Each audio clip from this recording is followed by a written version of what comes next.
Sir Vijay sir அமைதியாக இருக்கிறதுக்கு ஜனநாயகன் ரிலீஸும் ஒரு காரணம் அப்படின்னு நம்ம எடுத்துக்கலாமா? ஏன்னா ஜான்வரி 9th தான் ரிலீஸ் ஆக போகுது.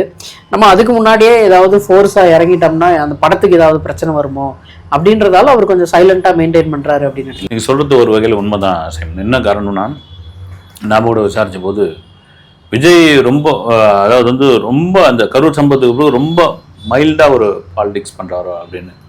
அதனால் அவர் சம்மந்தப்பட்ட ஆட்கள்லாம் கூப்பிட்டு, முக்கிய நிர்வாகிகள்லாம் கூப்பிட்டு, தயவுசெய்து ஜனநாயகனை வந்து அரசியல் களத்துக்குள்ளே எதையும் கொண்டு வராது, அது திரைப்படமாக இருக்கட்டும், தாவேக கட்சியாக இருக்கட்டும் அப்படின்னு.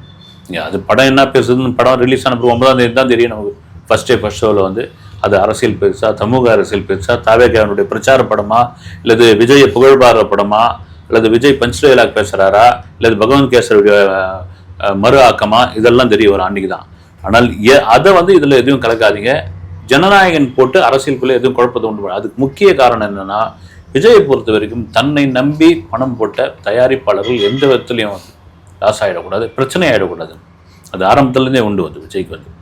காரணம் என்னன்னா, கிட்டத்தட்ட ஒரு 350-400 கோடி ரூபா அந்த படத்துக்கு முதலீடு பண்ணியிருக்காங்க, செலவு பண்ணியிருக்காங்க, பட்ஜெட் அது அப்படின்னா அதுக்கான வட்டி நாச்சு பாருங்கள்.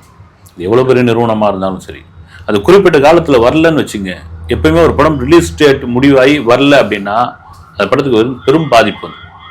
அது வந்து மன ரீதியாவா, சென்டிமெண்ட்டா என்னன்னு தெரியாது. நீங்கள் பெரும்பான்மையான படங்கள் பாருங்க, 98% வந்து அந்த படத்தோட ரிலீஸ் டேட் போட்டுட்டு அது தள்ளி போச்சுன்னா அந்த படம் வந்து சக்ஸஸ் ஆகாது. இதுவும் ஒரு காரணம்.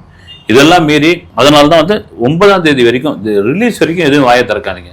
நீங்கள் பாட்டு உங்கள் வேலையை பார்த்துக்குங்க. ரிலீஸ்க்கு அப்புறம் நம்ம பார்த்துக்கலாம் அது எப்படியாப்பட்டது, என்ன ஏது அப்படின்னு தோணுது.